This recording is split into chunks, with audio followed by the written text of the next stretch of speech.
2598, contacte Centro Motorino 24. Saca 524, tráfico a las 10 millas rumbo eco, es un Airbus 320, 331. Así me mantenga 360 nivel, régimen 1500 o mayor hasta nivelar. Correcto, 7 Víctor Eco, desciende 10, 2500, ahora 3026 altímetro. Contacto radar.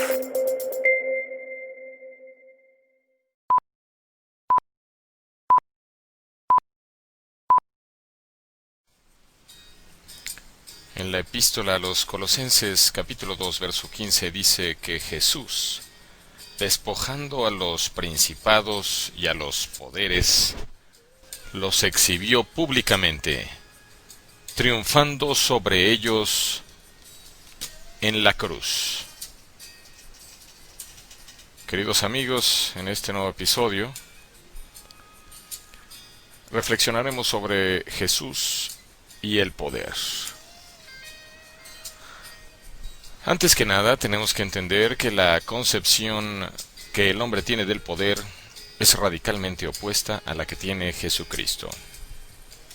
De ahí que nos enfrentamos con una primera dificultad. Se trata de asimilar una nueva forma de vida sustentada en valores jesuanos, llamados también valores del reino de Dios. Surge un nuevo proyecto de hombre, un nuevo proyecto de sociedad, un nuevo proyecto de vida. Para ello, Jesús tendrá que encarnarse y romper con toda ideología que aliene y oprima al hombre. Esto es, Jesús es un subversivo liberador del hombre. Solo que su propuesta es por un camino que desde entonces, para el propio hombre, es absurdo o idealista. El camino del amor al otro. Jesús, por tanto, decimos, no puede caber en nuestras modernas y realistas categorías de vida. Quien lo intente, claro, tendrá que ir contracorriente y por ende con los delicados riesgos que esto conlleva. Nos podemos encontrar con muchas definiciones de poder, como la de simplemente tener facultad o autoridad para hacer algo, o ser capaz de algo.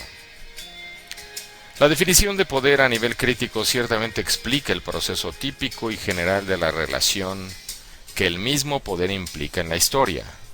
No obstante, la violencia no es imprescindible necesariamente en esta categoría. Y esto es exactamente lo que Jesús quiere contrarrestar. La violencia antidominación o bien, la violencia como medio de control y dominio. Algo, por cierto, muy concreto para los pobladores de Israel en tiempos de Jesús. Pero igualmente chocante en un ambiente judío, sediento de revolución y liberación violenta. ¿Liberación mesiánica? De los que detentan el poder en ese entonces, los romanos. Para contrarrestar el poder no hay algo más eficaz que el servicio, según Jesús. Un poder más efectivo, y que implica o debe implicar el interés por el otro, hasta dar la vida por él, como lo dice la cruz de nuestro Señor. Dar la vida e interesarme por el otro, más que por mí mismo. El amor, por cierto, ilógico para la mayoría, al enemigo. Jesús ofrece la verdadera liberación de toda atadura de poder que ha sido comprendido como criterio de vida, o sea, como criterio absoluto y ególatra en la historia, comúnmente propio de las antiguas civilizaciones y de nuestra sociedad contemporánea. Ciertamente para Jesús el poder subyace a la base de toda relación humana no regenerada, esto es, el hombre y su problemática humano-relacional tiene como punto de partida la ideología del poder. Para Cristo la solución está en descentrar el poder absolutizado y ponerlo al servicio del hombre mismo. Es en este sentido que Cristo, el siervo sufriente de Isaías, destrona al Cristo poderoso, con sabor impositivamente autoritario y omnipotente, imagen griega de Dios. ¿Cómo? Muriendo en la cruz, de manera por demás humillante, dándonos ejemplo a nosotros, que nos resistimos a renunciar a los pocos o muchos poderes que por gracia detentamos en nuestra vida. La cruz es su victoria. Lo malo está en que para que esto suceda, necesito negarme a mí mismo, tomar la cruz y seguirlo, como dice Lucas. ¿Pero para qué? ¿Será acaso para que el dominador violento pase a ser Cristo en mi vida? ¿Esto es convertirse? ¿Renunciar al poder y hacerse siervo para que Jesús sea el que tenga el poder? No. Teológicamente hablando, Jesús no necesita de ningún poder o gloria terrena. La gloria de Dios está en que vive el hombre, decía Ireneo de León. El violento es lo que el Nuevo Testamento llama Satanás, es decir, el que se impone por fuerza y sobre los otros, la ideología que ata y destruye, el yo sobre el tú. Jesús subvierte hasta su imagen divina, pues se hace historia, se encarna, es débil y muere. Una especie de ruptura con el concepto narcisista y perfeccionista de divinidad que los griegos tenían y los mismos cristianos en su mayor parte aún conservan. Y si no, ahí está el famoso canto de Poderoso, un canto de alabanza muy popular. Jesús llama e invita a la libre aceptación del hombre con el objetivo de que sea verdaderamente libre. No lo hace a través del poder, aunque lo pudiera ejercer. Le interesa servir al hombre más que ser servido y colocarse en una posición privilegiada.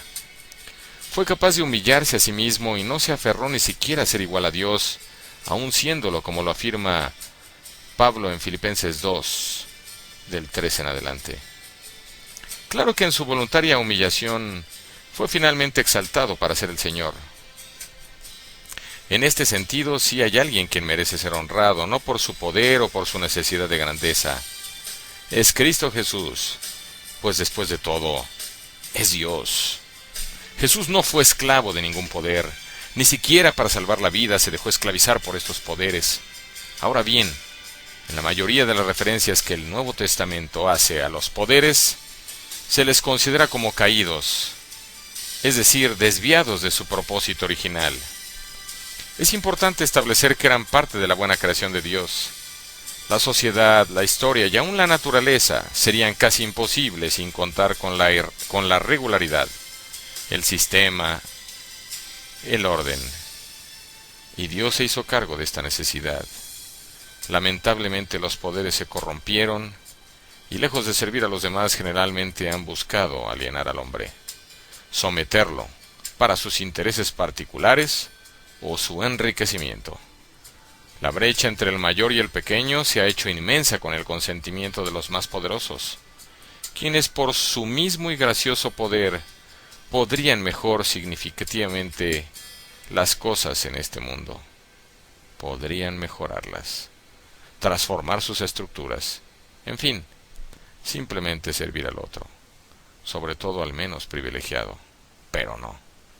Prefirieron esclavizar al hombre y a su historia.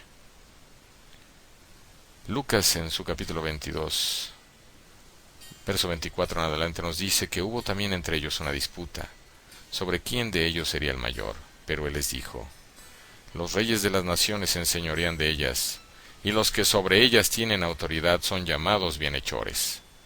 Mas no así vosotros, sino sea el mayor entre vosotros como el más joven, y el que dirige como el que sirve. Porque ¿cuál es el mayor? ¿El que se sienta a la mesa o el que sirve? ¿No es el que se sienta a la mesa? Mas yo estoy entre vosotros como el que sirve. Que la paz de Dios y no el poder esté con ustedes.